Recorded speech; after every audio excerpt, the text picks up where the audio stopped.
Buenas noches.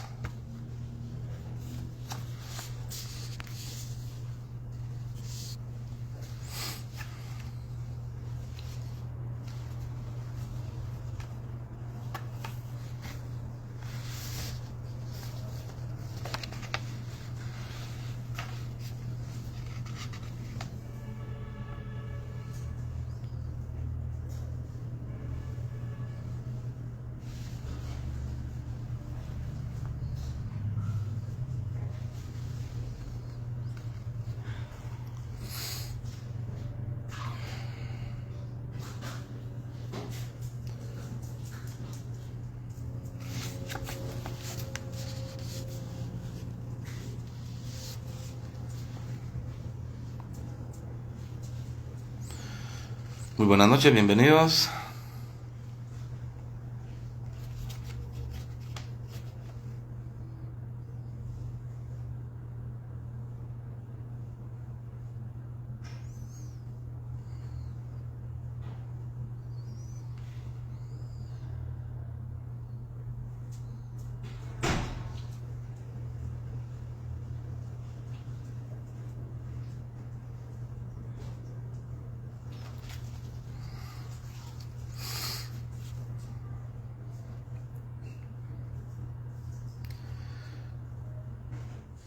Vamos a dar un minuto más para que se conecten todos e iniciamos nuestra clase del día de hoy.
No sé, les envié un mensaje, no sé si lo lograron ver. Creo que otra vez hay inconvenientes ahí con los mensajes. Pero bueno, en lo que se va conectando el sistema, yo creo que sí me escuchan bien. Se quedó. Vamos a ver. Voy a finalizar el video y nuevamente me conecto. Disculpen, ¿no? No tenemos ningún inconveniente.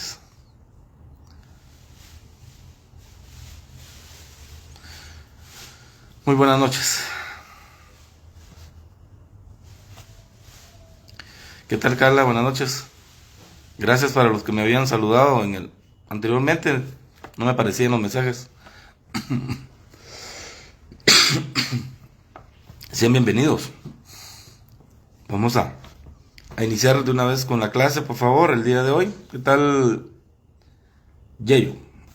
Yeyo.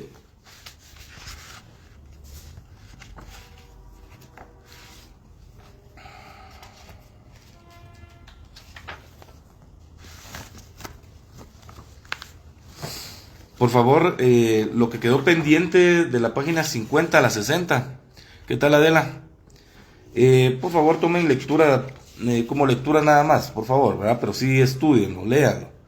Hay mayor cuestión que explicar por ahí, pero porque es pura doctrina que ya ustedes ya han visto, son repasos que se hacen dentro del mismo material de estudio. Entonces, por favor, léanlo. Buenas noches. No le entendí mucho ahí a Ligia, pero bienvenida. Alguna cuestión ahí se fue. Marilyn, buenas noches. Chalí, buenas noches. Adela González, buenas noches. Beverly Chalí, bienvenidos. Entonces, por favor, vamos directamente a la página 65 de nuestro material. Buenas noches, Teresita. Ligia, buenas noches. Ah, me imagino que sí, ¿verdad? Sí. Sí, es que raro. Nos están pidiendo licencia. Jeffrey, buenas noches.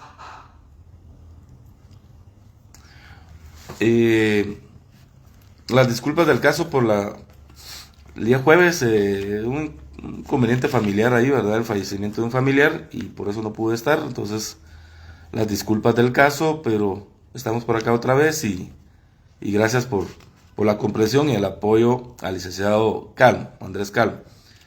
Creo que les explicó bien el proceso y procedimiento administrativo y los recursos administrativos. ¿Qué tal, Ingrid? Jeffrey. Y pues de alguna manera que pues se nos adelantó, prácticamente ya les explicó los recursos administrativos prácticamente del artículo 1 al artículo 17, si no me equivoco, del vamos a ver, de la ley, si no me equivoco, vamos a ver. Buenas noches. Vamos a averiguar aquí. Sí, hasta el 17. Entonces vamos bastante avanzados en el tema de los artículos. Creo que ahí no tenemos mayor inconveniente con la explicación que él les dio. Sin embargo, pues hay que ir viendo también la doctrina. Toti, Edi, Ingrid, ya creo que los había saludado. Buenas noches. Gracias, Edi, muy amable. Se le agradece muchísimo. Y entonces, pues prácticamente tenemos que explicar algunas cuestiones doctrinarias que creo que son, por lo menos vamos a ser muy enfático como lo hemos venido haciendo, ¿verdad? No agarrar una lectura completa, sino por lo menos yo irles diciendo algunas partes que yo considero que son muy importantes para poder entender o comprender mejor y dar una mejor explicación. Entonces, por favor, página 65, vamos a ver ya lo que son la vía administrativa. Como les digo, ya el licenciado Calmo ya les explicó, pero vamos a ir viendo algunos temas doctrinarios que creo que son muy importantes. En la página 65 dice los recursos administrativos, vía administrativa. Son todos aquellos recursos o medios de impugnación que se deben plantear contra las resoluciones y actos de la administración pública. Dentro de la explicación que les dio, la presentación que les dio, el material que les dio el licenciado, ¿qué tal, Hans? Pues ahí está una definición más explicativa. Más adelante vamos a encontrar de todos modos. Fernando, buenas noches. Pero quedémonos por favor con la explicación, la definición que les dio el licenciado Calmo, ¿verdad? Pero prácticamente son esos medios de impugnación legales, ¿verdad? Tienen que ser legales, que se deben plantear contra las resoluciones o actos de la administración pública. Nos vamos a la siguiente, por favor, que es la página 66. Y vamos directamente. Buenas noches, Julio Armando. La literal A, donde explica los medios de impugnación o recursos administrativos. Siempre que escuchemos qué son los medios de impugnación o recursos administrativos, es lo mismo, ¿verdad? Solamente es cómo lo queramos, Yoshi, buenas noches, cómo los queramos entender o comprender, ¿verdad? Pero son lo mismo, ¿verdad? Medios de impugnación o recursos administrativos, así se le conoce de la misma manera. Y en el primer párrafo vamos a encontrar cuál es el objeto, ¿verdad? Están dentro de la misma definición que el licenciado Andrés Calmo les dio. ¿Y cuál es el objeto, digamos, de los medios de impugnación o los recursos administrativos? Son simples. Es la revisión de sus propios actos administrativos con el objeto de lograr el reparo contra una violación a sus derechos. Ese es el objeto, por favor, ahí. Colóquenle ahí, si es posible, si lo tienen escrito en su material, en su libro. Ese es el objeto de los medios de impugnación o recursos administrativos, ¿verdad? Que la misma administración pública revise sus propios actos administrativos y por ende se le haga un reparo al administrado sobre esos actos administrativos, ¿verdad? Y que en algún momento pudieron haber habido una violación a sus derechos.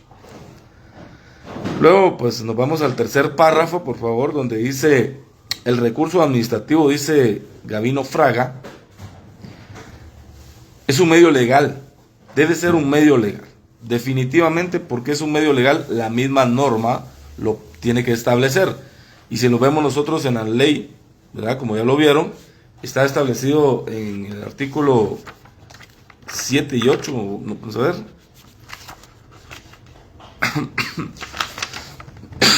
Perdón, 7 y 9 de la ley, ¿verdad? Ahí están establecidos los recursos en materia administrativa.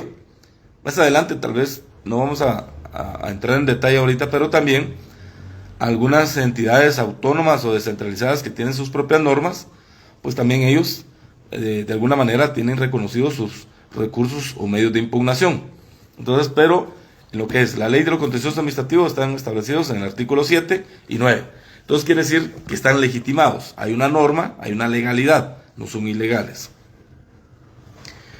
Entonces le dice Fraga, constituye un medio legal de que dispone el particular afectado en sus derechos e intereses por un acto administrativo determinado, para obtener en los términos legales de la autoridad administrativa una revisión del propio acto, a fin de que dicha autoridad lo revoque, lo anule o lo reforme en caso de encontrar comprobada la ilegalidad o la inoportunidad del mismo. Más adelante vamos a dejar un trabajo, ¿verdad? Yo les tengo que explicar cómo se forma un expediente administrativo. Mariela, buenas noches.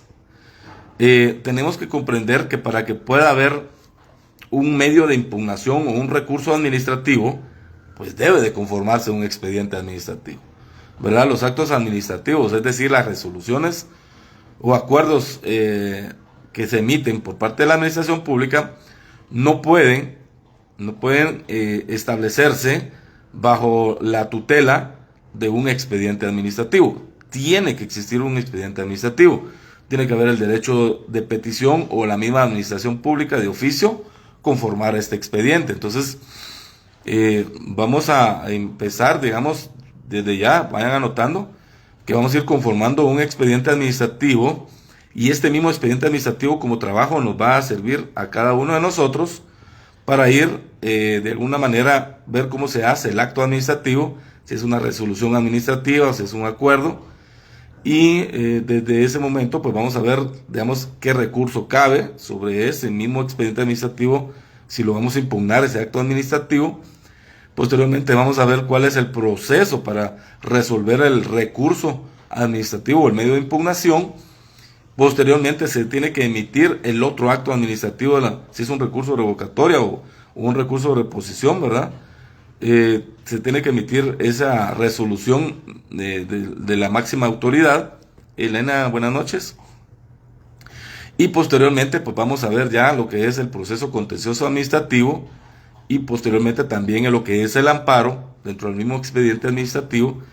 Y si es posible después, pues vamos a ver ya lo que son el económico coactivo o los medios de ejecución que vamos a ir conociendo, ¿verdad? Esa es la idea, llevarnos como trabajo desde el principio hasta la última, que va a ser, puede ser una casación, ¿verdad? Vamos a ir viéndolo poco a poco y vamos a ir practicando o realizando la práctica de cómo realizarlo, ¿verdad? Y por ello, pues, en las clases que vamos a ir teniendo, lo vamos a ir explicando.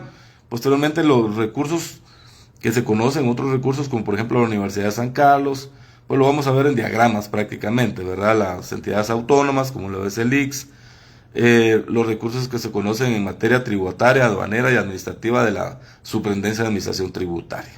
Solo para que tengamos en cuenta, relacionados a la literal A de lo que acabamos de ver.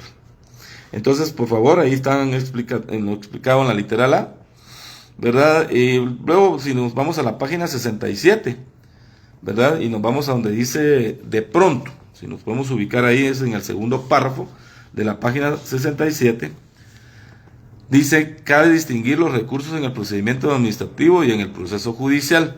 Ahorita vamos a ver esas diferencias entre el procedimiento administrativo y el proceso judicial. Si se recordarán, siempre les expliqué, son dos temas diferentes.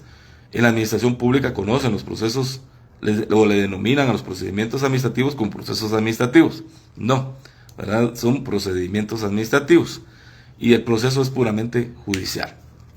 Entonces le dice, y en el proceso, los medios de impugnación existentes contra la actividad administrativa se dividen pues en A, recursos administrativos, y B, procesos judiciales, que a su vez cabe distinguir según sean acciones que se plantean contra la administración en constitucionales, administrativos o tributarios. Los primeros se tramitan ante las autoridades administrativas o autoridades no administrativas, pero que ejercen función administrativa. Los segundos son los que se tramiten ante un órgano jurisdiccional, ¿verdad? Entonces, solo para que tengamos en cuenta esos medios de impugnación existentes contra la actividad administrativa que existen, ¿verdad? Entonces son recursos administrativos y los procesos judiciales. Por favor, que no se les olviden esos dos elementos muy importantes. Bueno, nos vamos a lo que es la literal B. Dice: el recurso administrativo es carga del administrado. Yo lo dejaría como una interrogante, ¿verdad? El recurso administrativo es carga del administrado, definitivamente que sí, ¿verdad? Si yo les preguntara, indique si el recurso administrativo es carga del administrado o del administrador, ¿de quién dirían ustedes? Es del administrado, y lo vamos a explicar por qué. Regularmente el administrador lleva una secuencia de procedimientos, ¿verdad? De etapas administrativas para poder concluir el procedimiento administrativo a través de un acto administrativo. Lógicamente, al llevar toda esa serie de etapas, el administrador, pues a mi criterio, lleva bien determinado ese procedimiento administrativo. Por ende, en el momento en que se notifica el acto administrativo y el administrado no está de acuerdo, el administrado no solo puede decir: impugno esto porque no estoy de acuerdo. Simple, no estoy de acuerdo. No, ¿verdad? Al momento que emitamos un recurso administrativo, tenemos que justificar y dar los elementos, las pruebas si es necesaria, porque esto nos va a servir en todo el proceso judicial o los procesos judiciales que vamos a llevar. Y más que todo en aquellos, y yo estoy seguro que muchos van a llevar los procesos tributarios y van a defender a sus clientes. Si no plantean bien sus recursos, desde el momento en que plantean los recursos, pues cuando lleguen los procesos judiciales se los van a votar. Entonces, por eso es tan importante poder establecer y que en el momento de la defensa, el administrado tiene que tener la carga de la prueba, ¿verdad? Es decir, demostrar fehacientemente que lo que él está impugnando es porque realmente él tiene la razón. Pongamos un ejemplo: la administración tributaria le hace un ajuste a una sociedad o una empresa de 2 millones de quetzales. Y dice: mire, usted solo me pagó 8, pero usted me tenía que pagar 10, ¿verdad? Entonces, el administrado pues tiene que demostrar que no es así. Esos 2 millones, la Superintendencia de Administración Tributaria se lo está cobrando de más. Y puede resultar que sea cierto. Imagínense que la Administración Tributaria esté ajustándolas por una doble tributación, que eso está establecido como ilegal. La administración pública no puede cobrar 2 veces los tributos. Eso es ilegal. Pero ha sucedido y suele suceder en la administración tributaria. Entonces ahí es donde viene y pues el administrado, a través de las pruebas contundentes, pues va a venir y va a demostrar que no es así. Entonces, solo para que por favor lo tengamos muy en cuenta, ¿verdad? Léanlo por favor, pero en resumen, en síntesis, es eso, ¿verdad? La carga, el recurso administrativo es carga del administrado.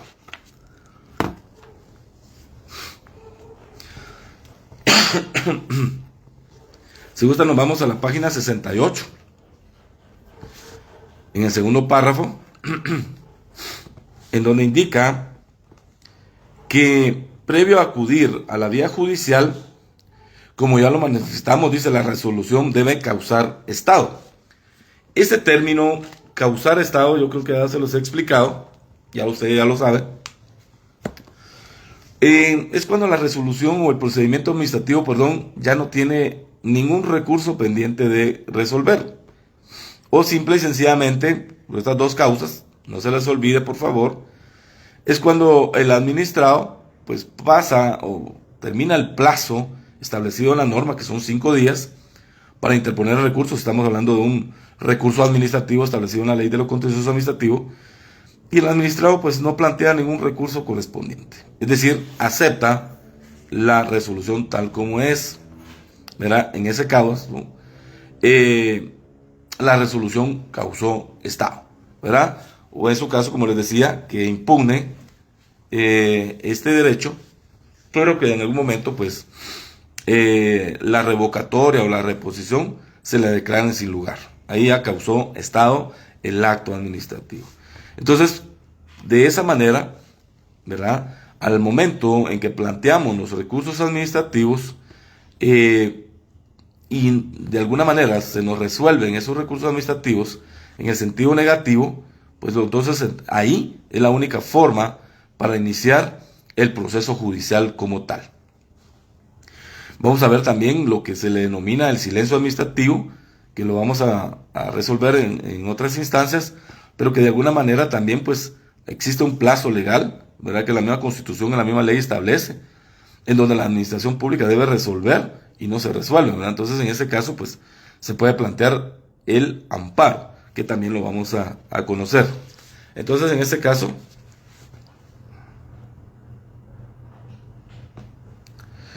bueno, Julio, vamos a ir, son 3 meses, de acuerdo con la ley, lo que establece la ley de lo contencioso administrativo. Vamos a leer en el artículo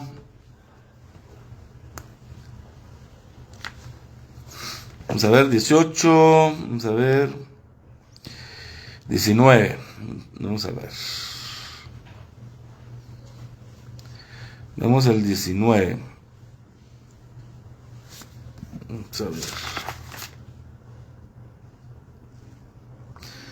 aquí está el 23, por favor. Plazo. El plazo para el planteamiento del proceso contencioso administrativo es de 3 meses, contados a partir de la última notificación de la resolución que concluyó el procedimiento administrativo. De todos modos, vamos a ir por partes, pero ahí está en el artículo 23, mi querido Julio Armando. ¿Oye? Por favor, artículo 23. Bueno, como les decía, eso es a sus órdenes, Julio. Eso es cuando ya causó estado, se me adelantó Julito, pero en ese momento pues podemos plantear el artículo 23 cumpliendo con los requisitos previos que establecen en la misma ley para poder plantear nuestro proceso judicial, para ir en el orden. Luego dice diferencia entre proceso y procedimiento administrativo. Lo hemos visto, ya lo hemos establecido, pero acá vamos a ir definiendo paso por paso y hay más elementos. Una de las diferencias entre el proceso judicial y procedimiento administrativo o viceversa es la autoridad que lo decide.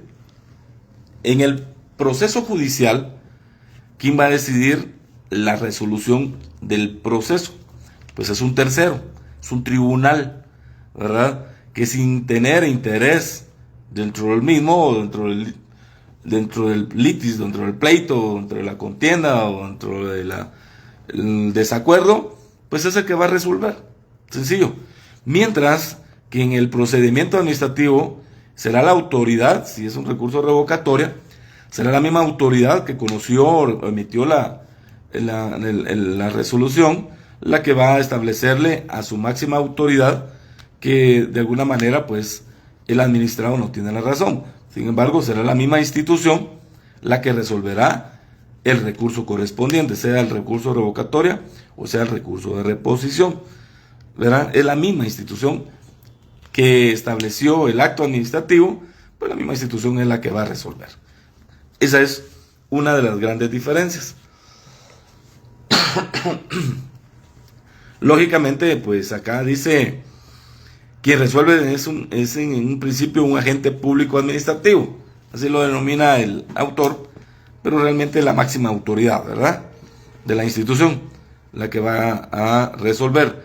El acto administrativo, pues lo va a establecer, si, digamos, si es una resolución administrativa, pues un director, Pero si es una resolución ministerial, pues será la máxima autoridad de una institución, como por ejemplo un ministerio, ¿verdad? Pero quien lo va a resolver siempre será la máxima autoridad de la entidad que emitió el acto administrativo. Bueno.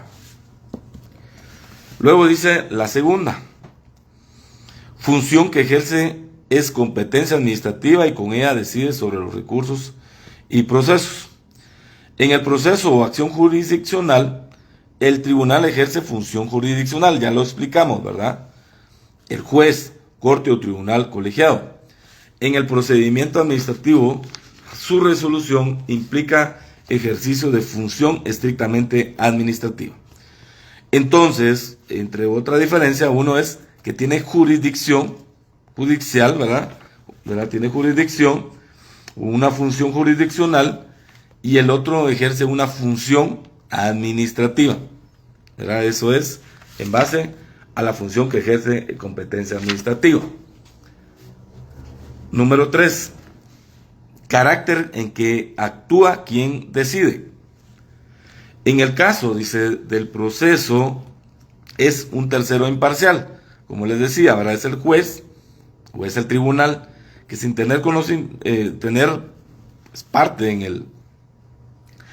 el problema, pues es el que va a resolver, ¿verdad? Solo escucha, ¿verdad? Solo está viendo, solo mira a un lado, mira al otro, revisa, mira, y al final el que va a resolver es él. Los demás, lo único que tienen que hacer es presentar sus pruebas, presentar esto, presentar lo otro, evacuar esto, evacuar lo otro, ¿verdad? Pero eso lo está viendo, observando, y en el momento de decir, yo resuelvo. En el otro, pues, lógicamente, quien decide va a ser la máxima autoridad de la institución o de la entidad que emitió el acto administrativo. Luego dice una diferencia también fundamental, pero que no se da en todos los casos, es el grado de autonomía que tiene quien decide, ¿verdad? Por eso es tan importante también, que yo creo que ustedes ya lo vieron en Derecho Administrativo 1 y 2, es la organización o estructura, cómo se conforman las instituciones del Estado.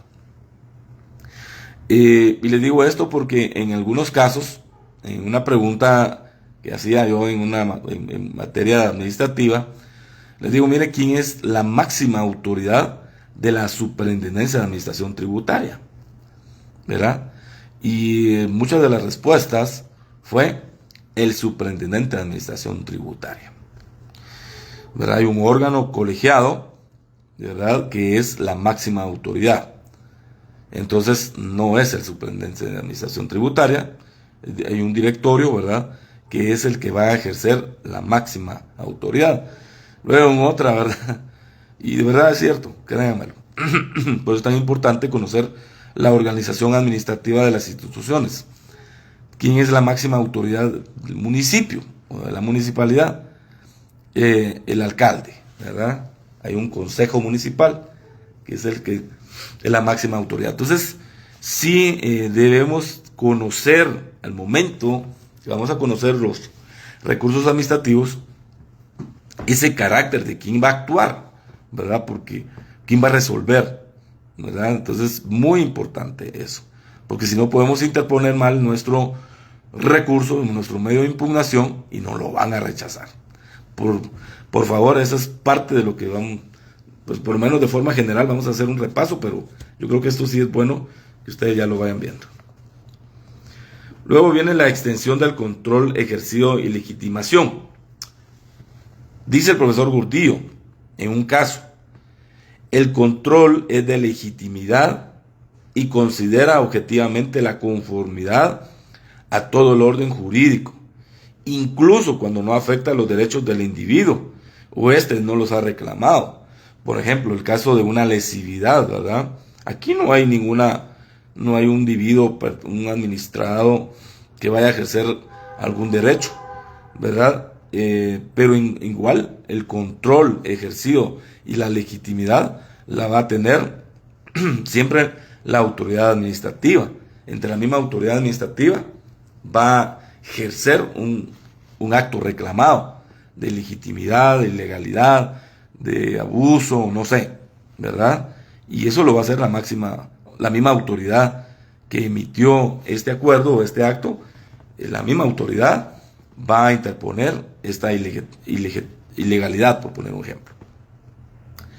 Pero lógicamente también lo va a resolver un órgano judicial, ¿verdad? A través de un proceso judicial. A eso se refiere el número 4. El número 5. Si se me va un poquito la voz, me van a disculpar.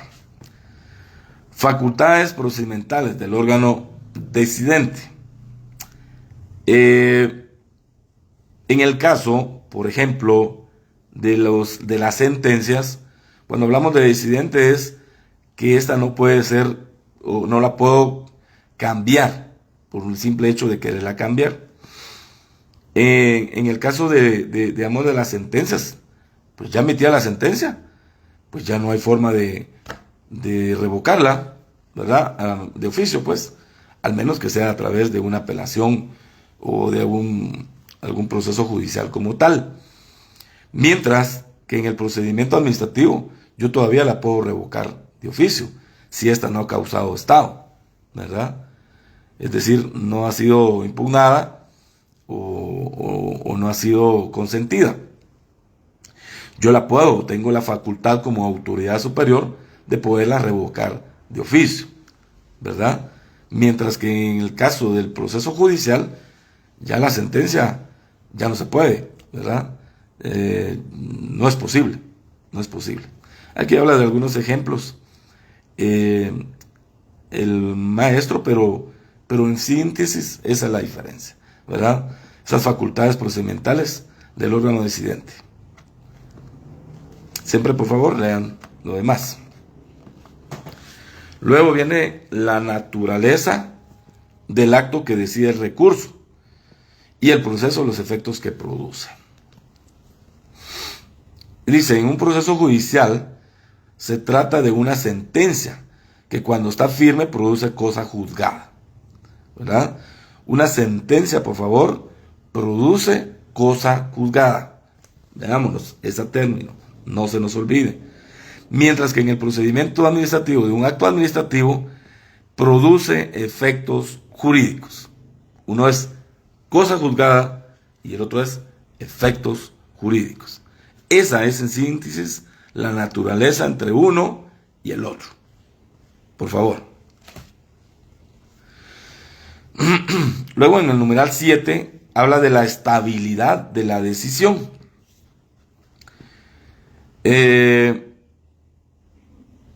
Igual va a ser un poco siempre muy parecida al numeral 5, ¿verdad? Dice, en el proceso jurisdiccional, la sentencia es vinculante para el juez y se torna inmutable, es decir, esta no puede sufrir ninguna imposibilidad de cambio o de modificación. Pedir judicialmente su anulación a través de la declaratoria de lesividad. La sentencia es vinculante para el juez y se torna inmutable, ¿verdad? Es decir, la imposibilidad de modificarla. En el segundo, dice, la administración solo está parcialmente limitada y puede en ciertos casos pedir judicialmente su anulación a través de la declaratoria de lesividad dentro de los 3 años de emitida la resolución administrativa, que posterior la administración tiene que acudir a la vía jurisdiccional, a efecto que mediante sentencia se deje sin efecto esa resolución que lesiona los derechos del Estado. Bueno, en este caso, como les decía, el ejemplo que se pone acá, ¿verdad? Una sentencia pues ya es vinculante para el juez, ¿verdad? Solo puede ser modificada a través de un órgano superior judicialmente hablando, ¿verdad? Si es uno de primera instancia, pues será uno de segunda instancia y que pueda de alguna forma modificar esta situación. Sin embargo, en el tema del procedimiento administrativo, si estamos hablando, por ejemplo, de un acuerdo gubernativo donde el presidente determinó cierta situación, negocio, por ejemplo, ¿verdad? El caso muy particular, si se recordarán ustedes, en el 2014, se declararon muchas lesividades ahí, fue en el gobierno de Otto Pérez, si no me equivoco, por el tema de los puertos. Pues ahí hubieron muchas lesividades, ¿verdad? El siguiente gobierno de turno pues estableció muchas lesividades por algunos acuerdos emitidos, pero el mismo regularmente lo tiene que hacer a través de un proceso judicial establecido, ¿verdad? Esa es otra de las diferencias de la estabilidad de la decisión, ¿verdad? La decisión judicial es de una sola, es vinculante, no puede ser modificada, mientras que en el procedimiento administrativo, como por ejemplo la necesidad, está así, ¿verdad? Luego viene el numeral 8, la recurribilidad de la decisión. La resolución del recurso administrativo dice que, como dijimos, constituye un acto administrativo causa estado. Se agota la vía administrativa, dependiendo del caso o amparo o proceso administrativo, que son acciones jurisdiccionales. La decisión de la acción judicial, en cambio, solo es susceptible de ser impugnada por otros recursos judiciales, como por ejemplo la casación, el proceso de lo contencioso administrativo. Está establecida en el artículo 121 de la Constitución Política de la República de Guatemala. O apelación en amparo ante la Corte de Inconstitucionalidad, cuando en algún momento el amparo no fue declarado provisionalmente o el definitivo, ¿verdad? Puede ser apelado. Bueno, luego vienen unidades de acción plurales de recursos administrativos y un solo proceso judicial.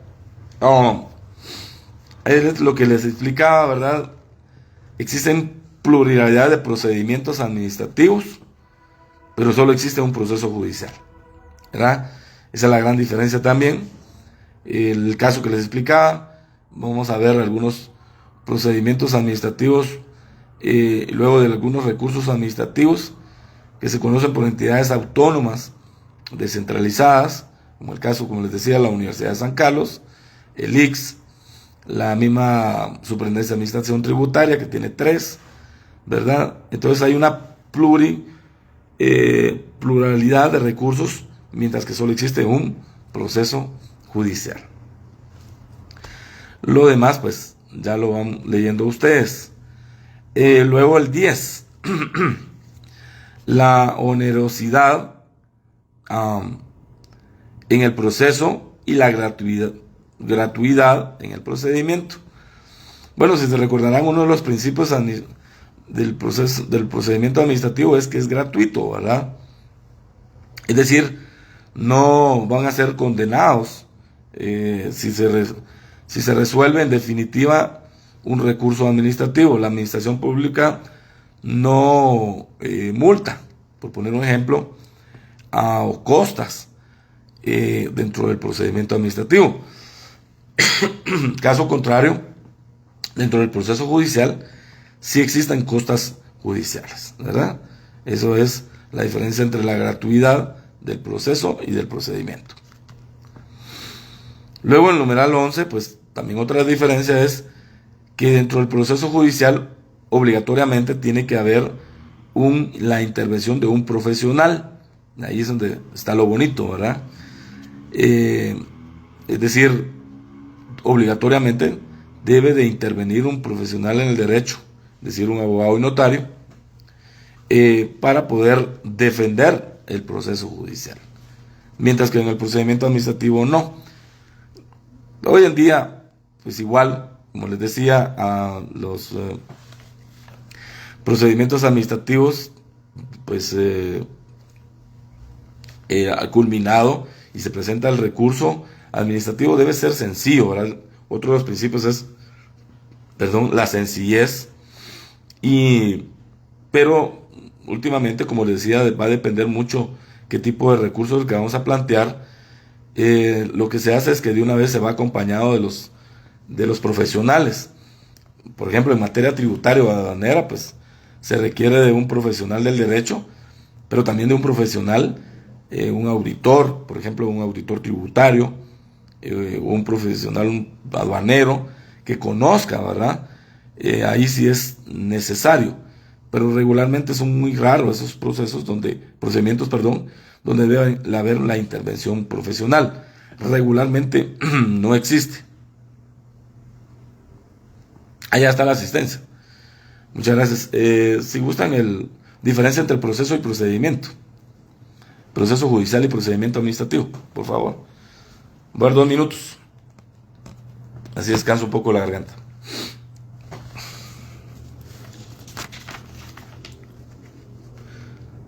Dos minutos, por favor. Pasen su asistencia.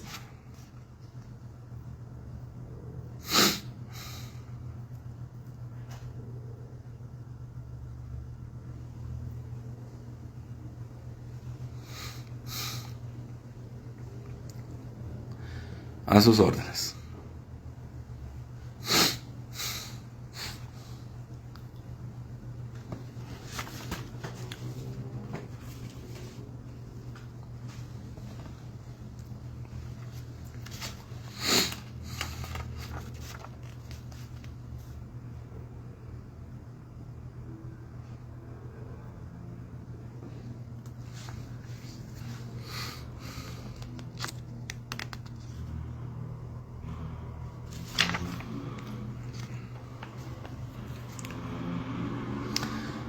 Gracias ahí a José Castellanos que puso el tema. A sus órdenes.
Bueno,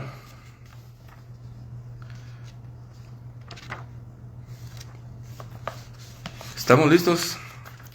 Bueno, pues continuamos, así vamos a ir terminando.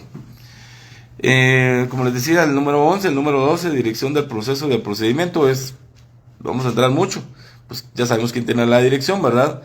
En el proceso judicial lo tiene el tribunal, el juez o el tribunal, mientras que en el procedimiento administrativo será la autoridad administrativa, la máxima autoridad administrativa de la entidad que emitió el acto administrativo. Eso es en base al numeral 12. Luego en el numeral 13 hay otras diferencias de procedimiento administrativo y pues solamente podemos irnos que dice a diferencias y distinciones ya analizadas cabe agregar todas las demás relativas a la distinta regulación y diferentes principios del procedimiento administrativo en que se desenvuelven los recursos administrativos. Como ya analizamos, diversidad de normas regulan los procedimientos de recursos, mientras que en el proceso de lo contencioso administrativo se encuentra regulado en única forma constitucional, que es el artículo 221, y en la ley de lo contencioso administrativo, ¿verdad? Entonces esas son todas las diferencias del proceso y procedimiento administrativo y proceso como tal. Luego viene la literal D. Y les voy a explicar y ustedes van leyendo lo demás. Prácticamente, ¿cuál es la diferencia entre recurso, reclamación y denuncia?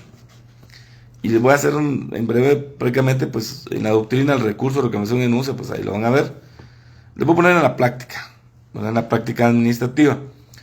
Hoy por hoy se conocen solo dos términos dentro de la administración pública, lo que es un recurso y una denuncia. La reclamación, pues prácticamente esta se utilizaba por mucho tiempo, pero más que todo en las gobernaciones departamentales.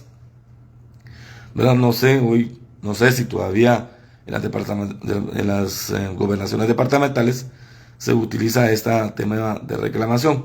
Creo que hoy por hoy no. Sin embargo, como ya lo vimos en los recursos, pues sí, ¿verdad? Pues los conocemos, ya vimos cuáles son esos recursos, pero también están las denuncias. Pero los recursos y los reclamos lo que atacan son actos administrativos. En conclusión, es decir, un recurso y un reclamo van a atacar el acto administrativo, ¿verdad? Pero la violación a un derecho, la ilegitimidad, la ilegalidad, etcétera, etcétera. Mientras que una denuncia va más enfocada a, por ejemplo, donde yo laboro, se presentan ciertas denuncias que porque me atendió mal fulano, que porque sutano no está haciendo bien su trabajo, que porque no nos dieron cafecito, ¿verdad? Queríamos cafecito, queríamos agüita pura. Esos son los tipos de denuncias que hoy por hoy se conocen. O en el caso de las MUNIs, las famosas denuncias que se ponen de un vecino hacia otro vecino, ¿verdad? Que, por ejemplo, mire, fíjese que el vecino tiene un árbol a la par, perdón, y me está botando mucha hoja, ¿verdad? Entonces, esos son denuncias, solo para que tengan en cuenta esas diferencias. Luego nos vamos a la página 75, en el numeral 2. Dice el recurso administrativo en la práctica guatemalteca. Vámonos al segundo párrafo, por favor, donde indica: en la práctica, en nuestro medio, es normal la denominación de recurso y no la de reclamación, la de medio de impugnación y la de denuncia, aunque la denuncia sí es utilizada, pero en otro sentido, como ya lo explicamos, por ejemplo, denuncia en particular en contra de un funcionario o de un vecino contra otro vecino.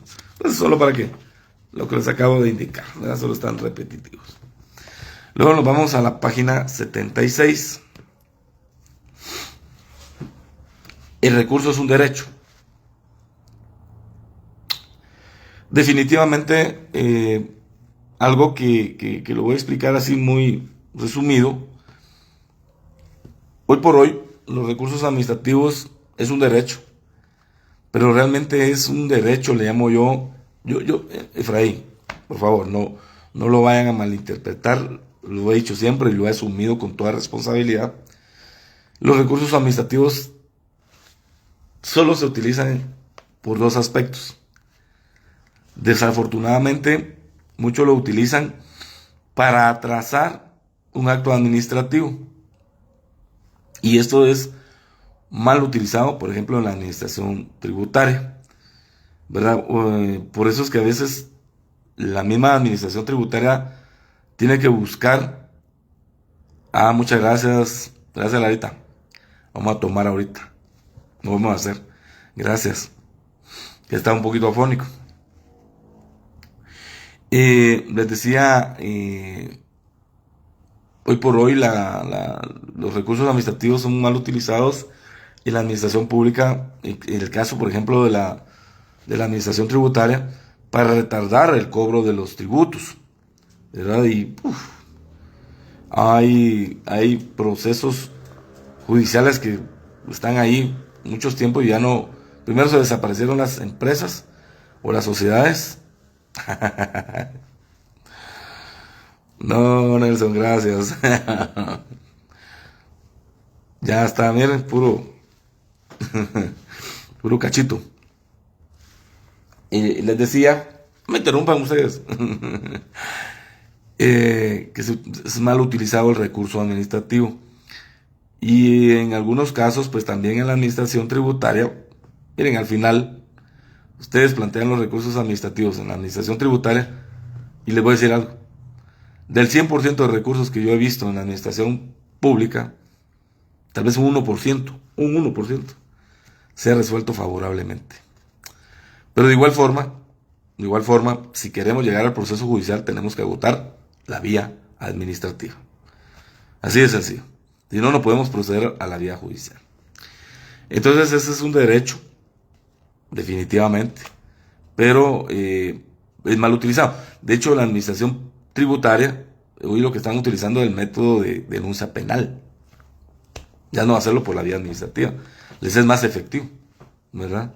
Digamos, un caso, por ejemplo, mi empresa facturó 10 millones de quetzales, pero al momento de hago la factura, ahora ya no se puede hacer eso, ¿verdad? Porque ahora es electrónica. Pero antes, que se hacían con copia, ¿verdad? Eso sucedía mucho. Esto vino a beneficiar la factura electrónica, vino bastante a beneficiar a la administración tributaria. Pero igual siempre hay formas en que el administrado pues evade ciertos pagos de impuestos. Entonces ahí es donde está la situación. Es un derecho, pero ese derecho es mal utilizado prácticamente, ¿verdad? Como algo que se me olvidó decirles, debería haber ya una ley de unificación de procesos, ¿verdad? Una ley procedimental donde hable de que vengan solo un solo, bueno, ya el proceso ya está, pero los procedimientos, administrativos deberían ser solo uno. Una sola norma, unificar todos los procesos que hay. Miren, procedimientos, hay tantos procedimientos o recursos administrativos en la administración pública que son... Se van a dar cuenta ustedes cuando se examinen de sus privados, van a cargar de leyes de la administración pública exageradas, ¿verdad? Pero bueno, el recurso es un acto, definitivamente es un acto, porque de alguna manera se va a emitir una resolución, ¿verdad?, que va a poner fin a un procedimiento administrativo, y esto va a causar estado. Es un acto, ¿verdad? Como cualquier resolución administrativa, pues de alguna manera también va a ser un acto, porque se va a emitir una resolución administrativa.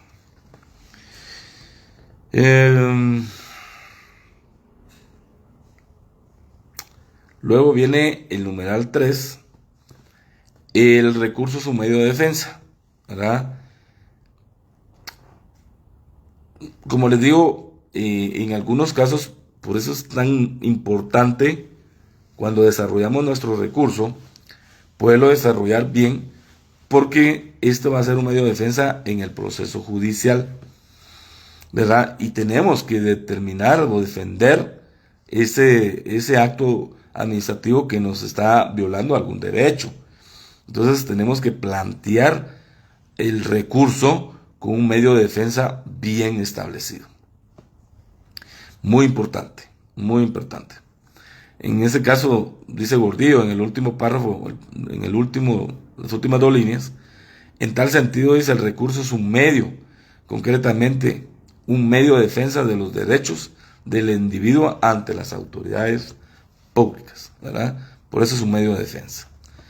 Luego en el tercer párrafo dice, ya lo dijimos en capítulos anteriores, que los recursos son en esencia el derecho que los particulares tienen para defenderse de los actos y resoluciones abusivas que emanan de los órganos de la administración.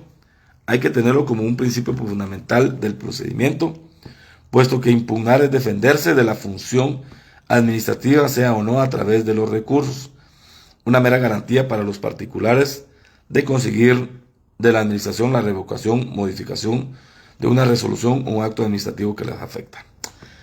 Hace unos días me platicaron de un tema, sobre un tema de arrendamiento, ¿verdad?, que otorga la administración pública a un particular. Regularmente el avalúo que se practica cada 3 años, pues el monto que va subiendo, porque siempre los arrendamientos suben, ¿verdad?, es de un 3 a un 5% de incremento, que eso es lo normal. Pero en estos casos sucedió que le subieron un 70%, es decir, un 65% más del valor, casi el 100%. Es decir, si esta persona pagaba 100,000 quetzales, ahora va a pagar 200,000 quetzales o 180,000 quetzales. A mi criterio, esto sí es de verdad una atrocidad, le llamo yo, ¿verdad? Y el momento que el que emite, digamos, el acto, dice no. En esa área, pues hay un incremento, ¿verdad? No, yo no soy mercadólogo, de mercado, donde los valores de arrendamiento pues se incrementaron. Bueno, ¿verdad? Pero ahí es donde debemos de alegar nuestro derecho, ¿verdad? Y creo que tenemos que votar, por eso es tan importante ir, ¿verdad? Y decirle, mire usted cuánto paga aquí por metro cuadrado, en el mismo lugar. Yo pago 100 quetzales, pero a mí me están cobrando 300, ¿verdad? Por poner un ejemplo. Entonces todo eso pues se tiene que dejar bien establecido en el medio de defensa. Ya vamos a ir terminando. Bueno, en las conclusiones pues ya lo leen ustedes. Luego, en la litera G vienen los requisitos formales. Estos están establecidos en el artículo 11 del decreto 119/96. ¿Verdad? Son requisitos formales los exigidos en el artículo 11. Ya lo leyeron con el licenciado, entonces no lo vamos a establecer. Igual manera los requisitos mínimos que se tienen que plantear ante el recurso, ¿verdad? Lean los TAEs. La oralidad en el procedimiento administrativo. El recurso dice en principio por naturaleza es escrito, pero cabe consignar que también puede en determinadas circunstancias ser oral.